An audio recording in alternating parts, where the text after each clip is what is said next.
Good afternoon. Welcome to panel 3 of the Student Missions Program, host of programs throughout the month of April, talking about life at Boston College from a student perspective. My name is Chris O'Brien. I'm Associate Director of Admissions, and I'm your host. And normally you'd be on campus and you'd be meeting our great students, talking about the things that make our community unique and different. Obviously, there's been a change of plans, but luckily through technology and through the sacrifices of time and energy of our students, we're able to recreate some of this stuff at home. So even though it's a Sunday afternoon, we're able to get together and talk about reflections and retreats. Specifically, this program is designed to talk a little bit about the spiritual life at Boston College, about some of the ways that our students interact with our Jesuit mission, some of the ways that personally they've evolved spiritually, and what are the things at Boston College that have helped them do that, no matter what their spiritual traditions and backgrounds might be. I'm going to have the panel introduce themselves, and we'll go in alphabetical order of your first name, so I don't have to call on you, okay? And an introduction will be who you are, or I'm sorry, I'm from Boston, who you are, where you're from, what year you are, and then quickly just your major and your program of study at Boston College. And then I'm going to ask a few questions of the panel to get us started. And I do have the question and answer function live for those of you that are interested in sending along questions along this line, or things that will come up as we have our discussion and the discussion gets started. So if I go in terms of alphabetical order, it would be Franny that goes first, right? So Franny, why don't you get started?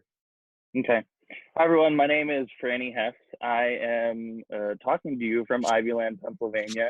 I'm a senior studying applied psychology and human development in the Lynch School of Education and Human Development. I also have a special ed concentration within the Lynch School of Education and Human Development, and I'm a sociology minor in the Morrissey College of Arts and Sciences.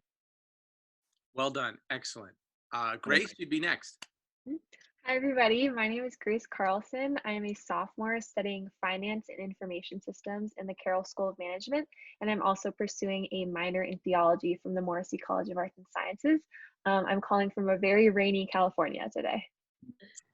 Great, great. Naziha, that would be you're next. Hi, everyone. My name is Naziha Bugazia. I'm a sophomore in the Morrissey College of Arts and Sciences. I am studying political science with a double minor in economics and Islamic civilization and societies. And I'm from Needham, Massachusetts. Great, right down the street. That's wonderful. Yeah. And last, but certainly not least. Hi, everyone. My name is Shea Heights. I'm originally from upstate New York in Rochester. So that's where I'm from. It's also very rainy here. I'm studying English in the Morrissey College of Arts and Sciences with a minor in psychoanalytics and history. And I'm on the pre-law track, so headed to law school next year. And I can't remember, but I'm also a senior, if I didn't say that. I'll tell you, it's so great to see you guys.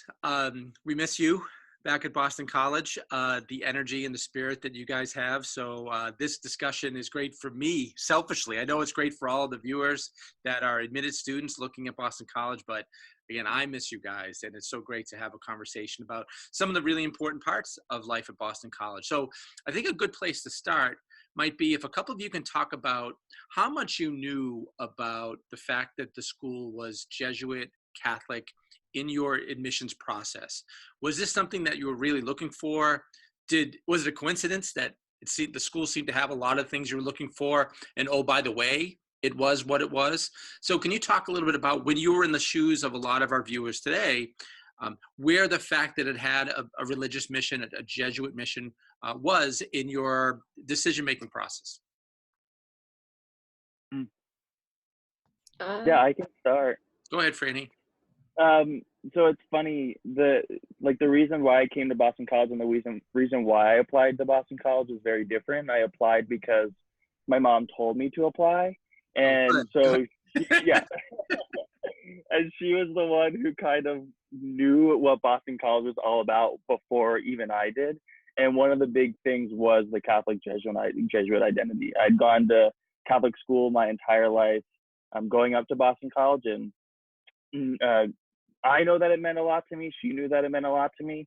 And so she thought if I went to Boston College, I would have a lot of people who thought the same as me, and I could continue to develop along that kind of faith track that I was already on. And then once coming to BC, you know, I feel like Jesuit and Catholic kind of like Jesuit is its own thing, and the Jesuit ideals come out maybe more so than Catholic ideals, even though they kind of fall under the same idea. And I found that every bit of Boston College is the Jesuit ideals of being men and women for others, you know, these different slogans that we talk about. And I often hear other people try to describe the Jesuit, I don't want to say feeling, but the Jesuit ideals on campus. And it is very difficult to do because they are so ingrained.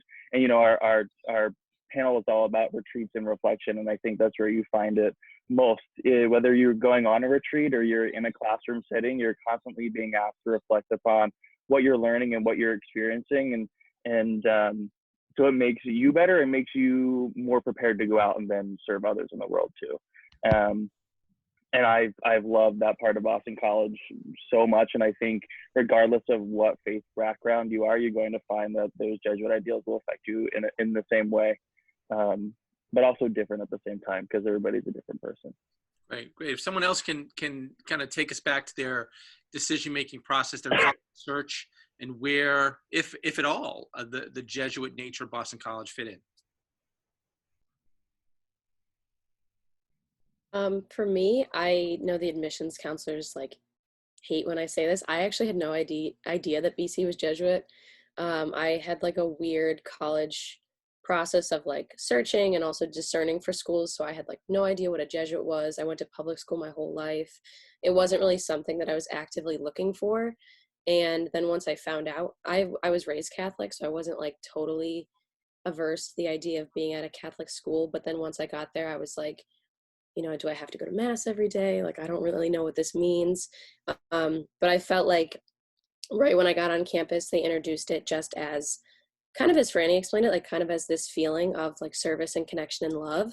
So when I was there on Admitted Students Day and I felt that sense of community, that was kind of how the Jesuit identity transitioned into my life. So even though I didn't know about it and wasn't prepared for it, it was very much welcomed into my life. So. Well, how about for the other two of you, maybe you did understand what it meant, but maybe since you've been at Boston College, it's changed or evolved or surprised you in a way that you didn't expect.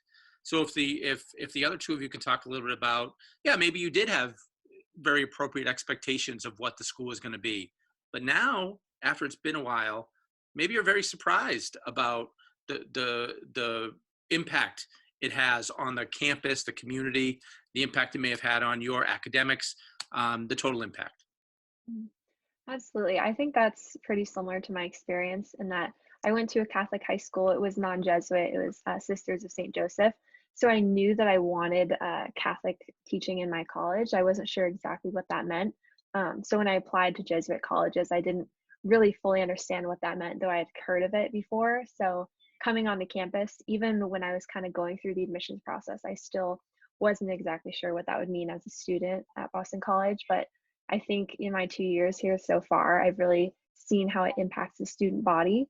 Like this panel is talking about reflection. I think the student body at Boston College as a whole is very contemplative and puts a lot of thought into things that they do, which I really think is a Jesuit idea. And it's something that like I really love getting to learn about just in an academic setting as well, hearing kind of how Jesuits focus on teaching and learning and a lifelong learning, and seeing that live out with our student body, I think is really interesting. Great. Yeah, I agree. When I first was looking at BC, I didn't, well, actually, I also went to a Catholic high school, and I'm a Muslim, so I was one of two Muslims in my entire Catholic high school. And originally, I wasn't thinking about going to a Jesuit or Catholic university. I actually went to Suffolk University my first year, so I transferred into BC my sophomore year. And honestly, like I didn't know much about like Jesuit, what I was getting into, but I loved it from the second I stepped onto campus, and I saw that how the Jesuit and kind of like spirituality on campus like really translate to the close knit community that we are, because you know faith and service are a part of of campus, and to see how dedicated BC students were to service and to reflecting on who do we want to be, like what does the world need us to be, and being men and women for others was kind of a really special part about BC that I've noticed my first year.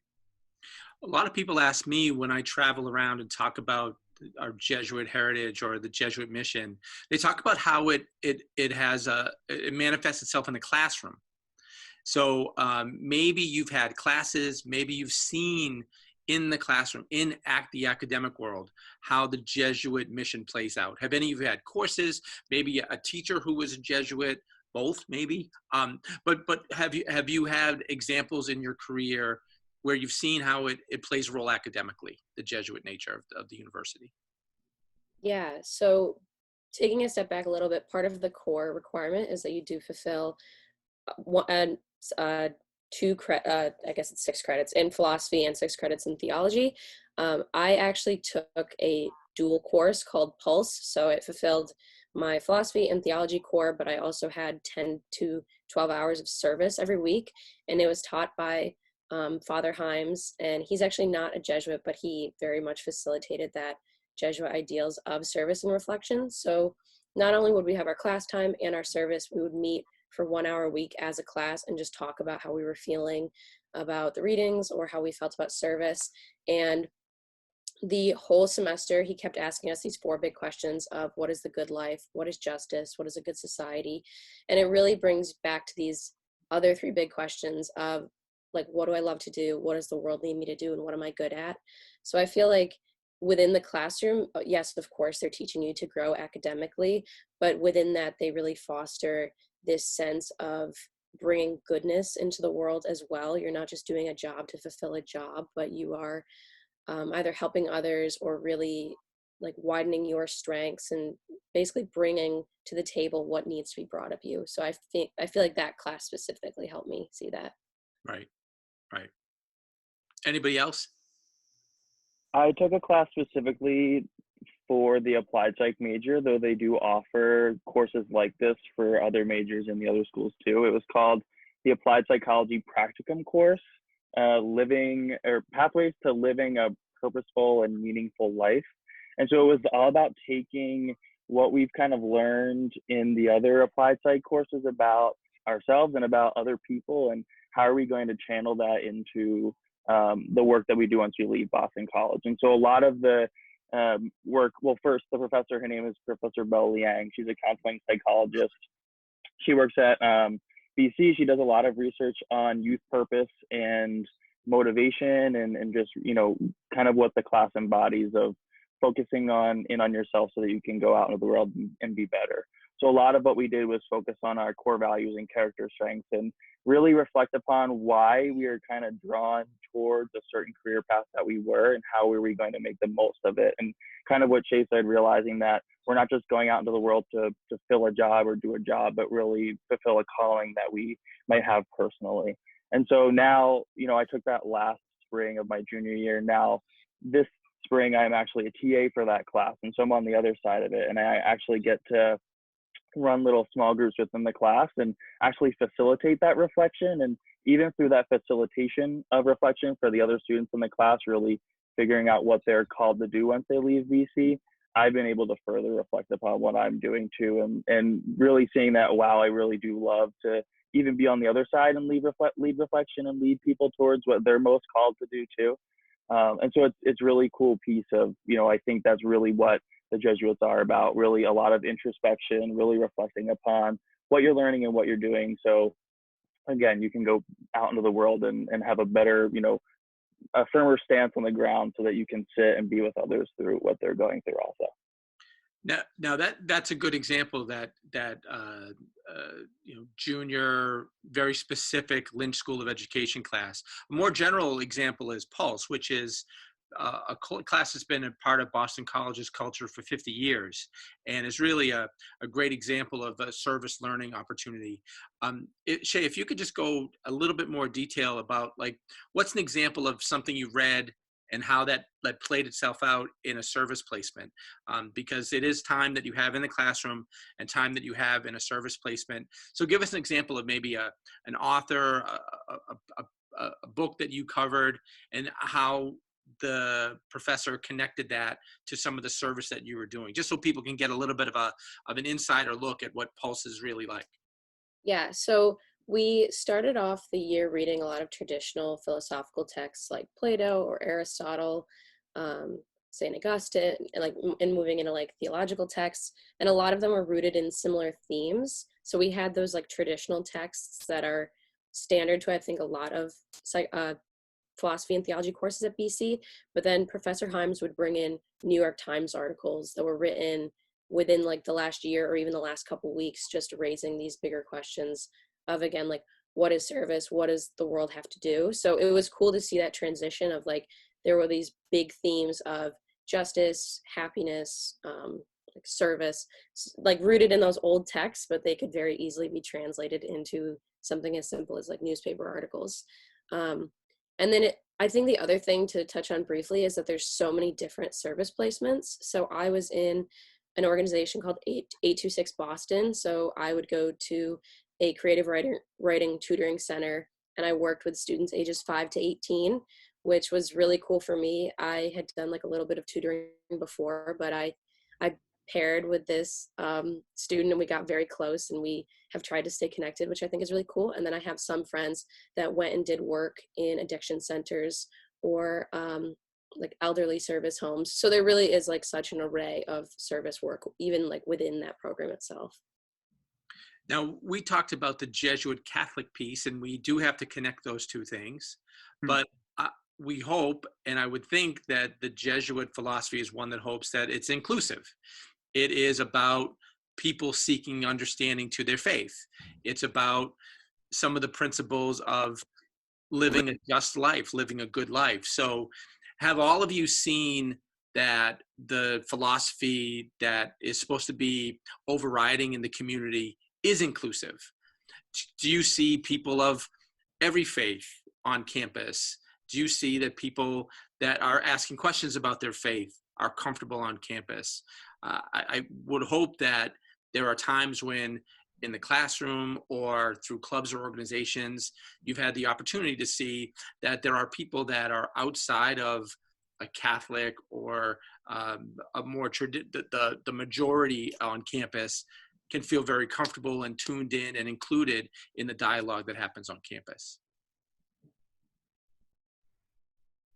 I definitely think there's a lot of room for kind of asking those questions and having discussions with other people. I think that's one of the things that makes the Boston College environment so unique, is that you're really encouraged to ask questions, and you're given places in which you can ask those questions and get answers, not from just older professors, but also from like-minded students who are kind of going through a similar journey. One example that really comes to mind is an organization I'm a part of called Christian Life Community. These are small groups that are led by two upperclassmen students that just meet once a week to kind of go over how people are feeling, how they're adjusting to college life, how their spiritual life is affected. And this is an organization that is open to anyone of any faith background, even outside of the Christian faith. And it really allows us to kind of have diverse and unique conversations. Great, great. Now, Franny, one thing I know about you is that at least last summer, for part of the summer, you were a work study in the campus ministry office. So you saw firsthand some of the resources that are available to people that are looking to deepen or practice whatever their faith is. What struck you in your time with campus ministry in terms of the resources they provide and the people that they have in order to minister to all the kinds of people at Boston College? Yeah, last summer was a great opportunity to get to see that other side, as you said. I'd spent the first couple of years being involved in a service program called For Boston and leading a Kairos retreat on campus. And so I had my foot in the water, but then really seeing the other side allowed me to get to know a lot of the campus ministers a little bit more and see, I think the thing that surprised me most through just working with them, and then one day through a summer orientation, I got to go upstairs and kind of represent the campus ministry office and talk to parents and ask different questions. But there is a strong multi-faith community on campus. I feel I'm on the outside a little bit because I'm Catholic and I do stand with that, the identity of BC. But to me, it seemed like there was such a strong multi-faith presence on campus. And Reverend James Harrison is the campus minister in charge, and he works closely with his GA along with many other, they're not necessarily campus ministers, but he pairs up with a lot of ministers and organizations within the Boston area to make sure that students on campus who don't identify as Catholic or don't practice as that faith have that space on campus to practice that. And I thought that was super inspiring and something that I really wanted to get to know a little bit more during my time in over the summer, and then continued to do over my time as I worked throughout the fall and even this spring before we were sent home. And yeah, just like I said, it was really inspiring to see that other side and know that there's a place for everyone. We kind of say it, and I believed it. I believed it before I worked in campus ministry, and now I feel I can say that with a firmer stance, knowing that there are these tons of resources for all students that participate in that spiritual journey if they choose to do so. Well, good thing for the shout out about Reverend James. Reverend James was in the student missions program years ago, so glad you gave him the shout out. But to further that point, Franny, Naziha's in the Muslim Student Association, for example, yeah. And whether it's through campus ministry or through organizations, we hope that there are opportunities for students of a lot of different faiths to find the people on campus and be together and practice how they want to practice. Naziha, can you talk a little bit about what an organization like MSA would do at Boston College's campus? Yeah, I found that my time BC has been very inclusive and so welcoming, and it was really amazing to have an organization such as MSA. Like at my old school, which was secular, we didn't even have an MSA, so it was just amazing to see how inclusive and how many different faith groups we really have at BC. Now with MSA, we have some different events and things. So for those of you not familiar with Ramadan, it's the 30-day fasting period where you can't eat from sunrise to sunset. So we practiced that. It'll be in April this year, and I didn't see how Ramadan played out at BC, but I've heard like how amazing BC has been resourceful, especially with the dining hall too, because we tend to eat right around 3 a.m. right before sunrise. Like the dining hall would open up for Muslims and create them like special meals. There'd be halal meals as well, and it was just kind of amazing the lengths that they'll do. We have our own chaplain as well. We have on Fridays we have prayer with the chaplain too, because Fridays are a prayer day. Just like how Christians have Sundays their mass day, we have Fridays. So it's just amazing to see the resources that we have and the events, and we also celebrate eat together. We'll have chai chats on Thursdays, which is great to meet your fellow Muslim community, and also we encourage non-Muslims to come and visit to learn more about Islam and things like that. So it's been a great resource for me this year. Just to follow up, Naziha, is the general feeling amongst MSA one where you're happy and happy to have the opportunities to be with each other on campus and meet people from all over the world and practice on Boston College's campus? Or do people talk about that they don't feel represented? Is it a place where people feel very safe to talk about the things that don't go very well on campus, or if their voice isn't part of the dialogue on campus? So has that been a group that has more positive feelings about how it all works at Boston College, or is that one that sometimes complains? Sometimes it's a place where people feel comfortable with the limitations of what life at Boston College. I feel like they've generally been pretty positive about the lengths that we do, and then if they don't have enough halal options, then they'll go to dining. Dining is always working on improving and making better. So it's a really good dialogue between kind of administration and an MSA, because it's always been really positive, and we're improving every year and adding more events. So I feel like it's really positive. Everyone feels really welcome and inclusive, and so it's a good environment. Yeah. Great. Now, many of you are involved in retreats and the extracurriculars that have to do with spiritual life on our campus. Are they extensions from what you did in high school?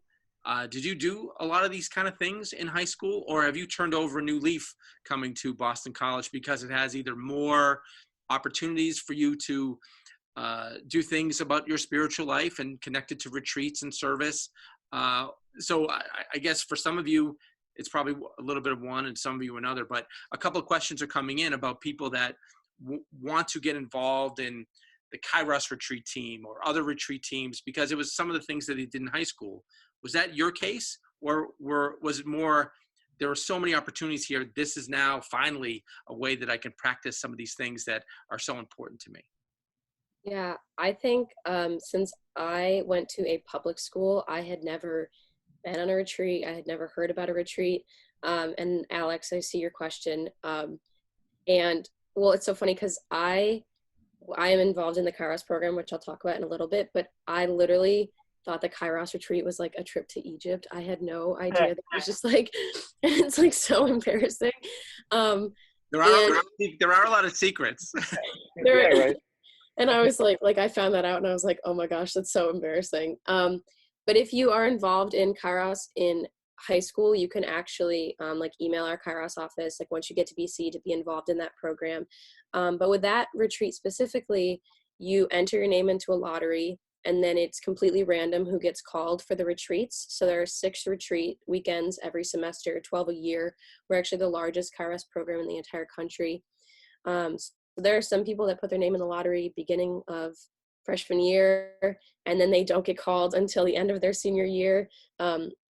I felt really lucky. I felt very fortunate. I was called as a freshman, went as a freshman, and basically how the retreat runs is you get into small groups, you hear talks throughout the weekend, and it was my first opportunity as someone who didn't go to a Catholic high school to talk about faith and kind of see the difference between faith, spirituality, and religion.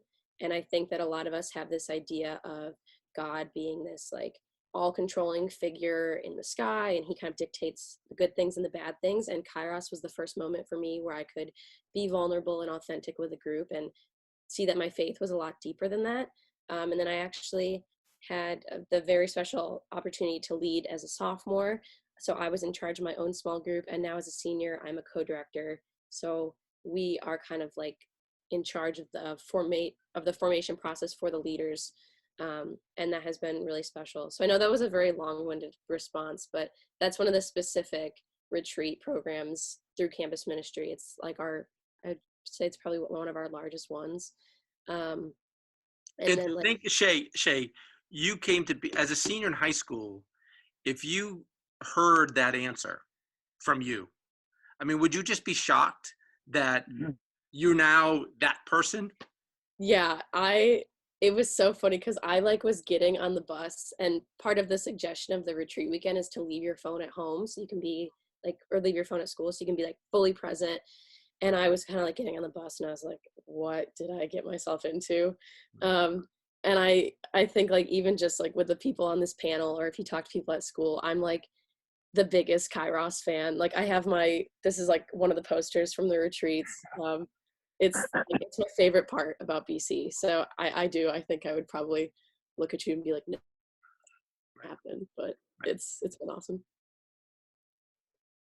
Anybody else want to talk about sort of how this has come to be a part of their life at Boston College? Was it, Grace, Franny, you both went to Catholic schools. So you, and Nazia, you also went to a Catholic school. I mean, were these things that you were a part of and you've just carried on? Have you taken a new twist to them now that you've come to a Catholic university? I think I've been fortunate in that it's been able to be a more consistent part of my life. In high school, like I mentioned before, I was very fortunate. Like the Catholic faith was just kind of ingrained in everything that we did. We had retreats like Kairos, like Shalom, Corazon, things like that, where we are encouraged to like explore these aspects of our life. But a lot of it was very uncertain. It was very new to most people. And being able to come to Boston College and have it be so consistent, where on a daily basis I'm going to a theology class where I'm learning new things that I really chose and wanted to learn about, or having conversations about faith with people or friends on a daily basis, or going to mass. I see Ryan ask the question about Sunday mass times. There are masses offered every single day on campus, and especially on the Newton campus, we have Trinity Chapel. It's our own little church on that campus. I lived on Newton last year, and Trinity, I think, was really a special component of my faith life, especially in the transition to freshman year. Kind of having our own smaller space to gather on Sunday nights. And Kelly Hughes used to run campus ministry at Trinity. She would always have snacks. She would always just be there with like open arms, warm smile, just kind of ready to greet people. I think that was a really special environment to be able to grow my faith. So for all of you, do you think that you're stronger in your faith from being at a school like Boston College? Or do you at least think you'll have the opportunities? I mean, Nazia, you've only been here for not even a year. Do you feel like this is a place that has the opportunities to strengthen your faith? Yeah, I definitely think there's a lot of opportunities. You also have like interfaith retreats, which sound really interesting. You get to meet with other faith groups and kind of like, because there's so many, when you think about it, there's so many kind of commonalities between like the major faith groups and so many different religious groups. And I didn't get to go on one this year because we got cut short and everything. So I'm hoping to go on a retreat within my next 2 years. We're supposed to also have a MSA retreat, but that got canceled. So that'll be nice to see like what that retreat would be like within the organization as well. So hopefully next year, but I think there's definitely a lot of opportunities. Even taking through my Islamic Civ minor, I got to meet some kind of amazing professors too within the Islamic program, and it was amazing to see non-Muslims like be able to recite perfectly passages from the Quran, which is our holy book. So to see that and be able to strengthen my religion, and got to see how also non-Muslims like on campus, they wanted to get to learn more about my religion within that class, because the majority actually of the class was non-Muslim. So it was really great to see how interested they were in learning more about my religion. So definitely strengthening my religion right now. So Great. This session is reflections and retreats. And we've alluded to Kairos and we've alluded to an MSA retreat, but can we talk about the bigger picture of why these retreats are so important to what we do at Boston College, and maybe the buy-in of students, how this is so much part of our culture? Is that, if you talk to a senior, it's likely that they've done one or multiple retreats, whereas again, at many other institutions, these just aren't a thing. So if someone could talk a little bit about what they think these mean to the overall community at Boston College, and maybe at the same time talk about how much your classmates and the community really believes in it and buys into it and why it's so important. Yeah, I think that they serve kind of like a dual purpose. I think that one good thing about them is that at a basic level, it's a time for you to like get off of campus, meet some new people, maybe be introduced to a mentor, like get some food that's off campus. Like you're going to a retreat center that BC works with. So I think on one hand, it's good to kind of like take a step back and like reevaluate things at BC, or just like get a new set of eyes in a different location. And I think the other component is building community and also looking inwards. So for me, really that Kairos retreat was the first moment where I was with complete strangers and I was telling them things that I really hadn't told anybody else, like even some of my closest friends at home. And that's not to like scare people or say that that's the expectation, because when you go into these retreats, you are really welcomed with open arms. And then I think that feeling of community and this idea of having an open heart and an open mind and open arms really translates back to campus. And I think it builds the retreat community and also like the greater BC community as well. Mm-hmm. Anybody else have any thoughts on that question?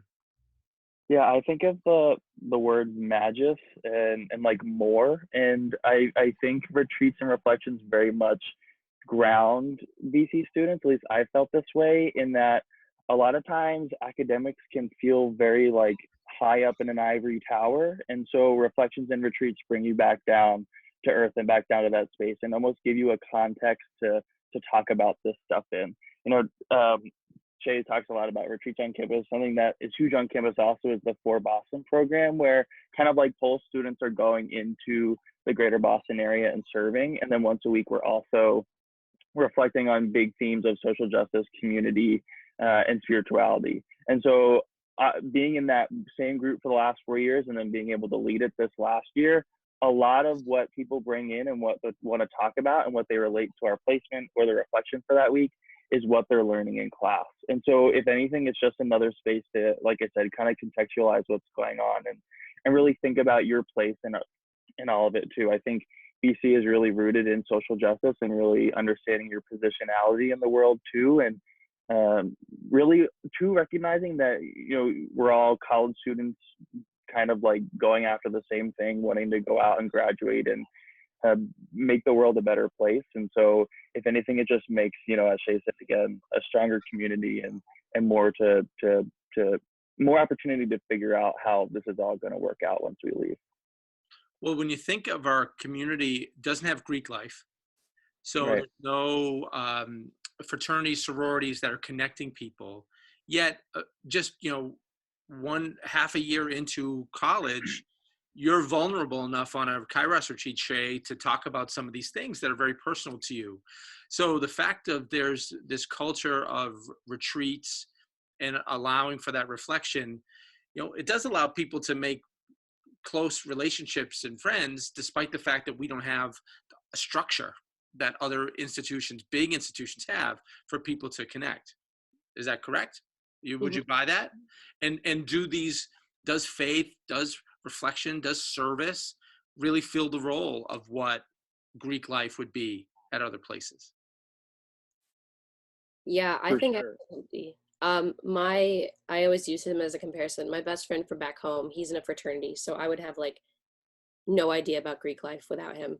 But I think that by not having Greek life, it actually gives us the freedom to join more organizations. I think that if I was locked into something like Greek life, I literally wouldn't even have the time to kind of take a step back or like take a step out of that circle. So I think that not having that has let me do something like the Kairos program plus the admissions program, or I even went on I was going to mention this earlier, I went on a 5-day silent retreat through campus ministry over winter break. And I don't know if I That would I have, can't believe, Shea. yeah, I know, right? And I was silent the whole time. Um, but I think that the worry of like having that void of no Greek life has transitioned into actually like filling that space with more than I could have ever imagined. Great. One of Great. the things that really comes to mind when I think about this is something my professor said to us about the men and women for others idea. That's something you're going to hear a lot on the Boston College campus, but he takes it a step further and talks about men and women with others, which I think is something that our retreat program and our campus ministry programs really kind of bolster. I don't know, just in my time here and in my conversations with other people, I think they're, especially through retreats and these activities, like just being able to be together with someone else, someone you may not, like Shea mentioned, someone you may have just met, and be able to be vulnerable and kind of really get to see them in a new light is something that I think is really ingrained in the Boston College culture. I think it's like a really strong part of the Jesuit ideas, and I think it really does contribute to just a lot of the mindset that our student body has. I see a question came in about different faiths that are on campus, and we only represent a couple here. I do know a lot of students in SAP are also in BC Hillel, and there are other organizations. Do any of you have, whether it's Franny, you're again had a little bit more exposure to campus ministry, but for any of you, are you familiar with some of the other religious traditions or groups or organizations on campus that represent different religious traditions on campus?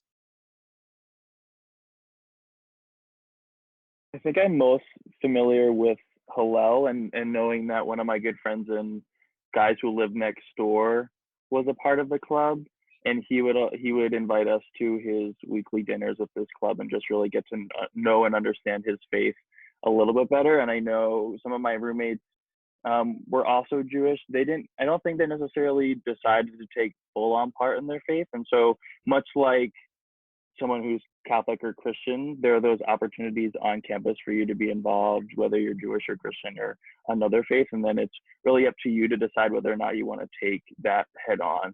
I think that's what another beautiful part about BC too is, something that I kind of learned in the last 4 years, is rather than telling you what to believe, they're going to kind of challenge you to ask yourself why you believe that. And they're going to kind of just leave that question out for you, but give you opportunities to take part in that question. And that'll go for really anybody, regardless of what your faith background is. I would think this is also a time when people ask a lot of questions about their faith.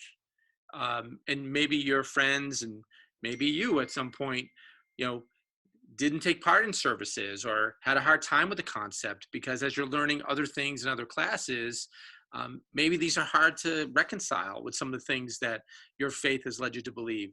So we talked about deepening faith, and we talked about finding the people that share your faith and being vulnerable with people. But you also probably have a lot of friends that have checked out or are having a harder time, don't practice what their tradition was, are coming to Boston College with very little spiritual connection. Is that a place that's okay for them too? And what kind of dialogues do you have with them? What is it like for those students at Boston College? Yeah, I think I've definitely had friends who have kind of gone through that process. On like a personal note, I had kind of like, I had things like going on that when I came into BC, I was one of those people that had kind of checked out. I was like, I don't think this is an important part of my life. I don't think it needs to be. And I think that a lot of different factors within the BC community said you can always substitute God with love. And kind of like once I got that idea grained in my mind, I was like, if I just live with love, then I guess I'm living through my faith, whatever that means in other language. So once I kind of had that mindset, I I guess I was like checked back in. But I think that if someone really is struggling with their faith, I think that they are like welcomed with this idea of love regardless. And exactly what Franny said, like no one is going to tell you what you should believe or have to believe, but you will be welcomed in this like sense of love anyways. Okay, that sounds good. Does anybody want to add to that? I think coming to BC, one of the challenges was, even though we had that Catholic identity, Jesuit identity, not having everyone be Catholic, and it was a really good challenge because some of the, going in as someone who went to 12 years of Catholic school, I felt like a lot of people thought that I was going to be a stereotypic Catholic, I guess, all knowing and just like really about my faith and very strict. And I didn't really feel like that was me. And I was still on this journey of trying to figure that out. And so in a ways, a lot of the conversations that I had with some of my friends off the bat who were either atheist or agnostic or really, didn't identify with a certain faith were really important to me and almost led me further down this journey of figuring out what my faith means for me. I think in a lot of ways, faith is a journey. I'm a health coach in the Office of Health Promotion, and we say health is a journey. It's something that you're constantly working on and constantly doing. And there are going to be so many questions to your faith journey, to your health journey, whatever that looks like. And there's never going to be a moment when you fully understand that. And so I think that idea falls for everybody if you practice a faith or not. And so just going in with that mindset and that general idea, there's always something to learn from a conversation. And I think that's kind of guided me through the way and has always given me more to ask myself as I've gone on. And really to question, why do I believe in God if this person does not? And this person gives a really good argument perhaps of why God doesn't exist or some other example, and so, yeah, it's been a very good challenge. And I think that's one of the beauties of Boston College, bringing such diverse thought and people into one place to have these conversations. I have time for our last question, and someone asked about the 48 hours retreat. Not necessarily a spiritual retreat, but one that is a part of a lot of careers at Boston College. Can someone do a quick 30-second overview of the 48 hours retreat? Yeah, so the 48 hours retreat is a retreat that's open to freshmen. Like the name suggests, you go to a retreat house that's on the coast for a weekend with all other freshmen and some upperclassmen group leaders. I went as a freshman in October of fall semester. I really loved it. It's kind of an introduction into this reflective mindset and learning how to open up to other people that you've just met and make strong connections on a retreat. And bring these ideas with you back to your freshman year at Boston College, which was a really phenomenal experience. So I would definitely recommend everyone check it out. Fantastic. Well, we talked about a lot of interesting stuff, things that we hope people check out if they join us in the class of 2024 at Boston College. We do have more student admissions program panels this week. Tomorrow is Boston College in Your Backyard, all Massachusetts students talking about our accents, Dunkin' Donuts, but also things that are pertinent to Boston College. On Tuesday, we'll be talking to a panel of all seniors. Wednesday will be a conversation that we call Classes, Homework, and Teachers, talking about the academic culture and life at Boston College, and again, programs throughout the month of April. We hope that this provided a little bit more insight into what life is like, and hearing from Boston College students, which again, made me so happy. And in the course of all this crazy stuff going around us, it feels really normal to talk about the things that go on in college and what makes communities like ours so special. Guys, you did a great job. Thanks so much. And again, we miss you. Stay safe and healthy. Grace, Naziha, I will see you back on campus soon. Franny, I hope to see you. If you're going to come back for grad school, I'd love to see you there. I'll be back. Shea, I'll be back. Don't worry. Yeah, come back for something, you know, whether it's, I don't know if any of your law school choices are in Boston. If so, come see us, but you're always welcome. Thanks so much, guys. Stay safe and healthy. And all of you viewers, thanks so much for giving us some time on a Sunday. We'll see you soon. Bye, guys. Bye. Bye.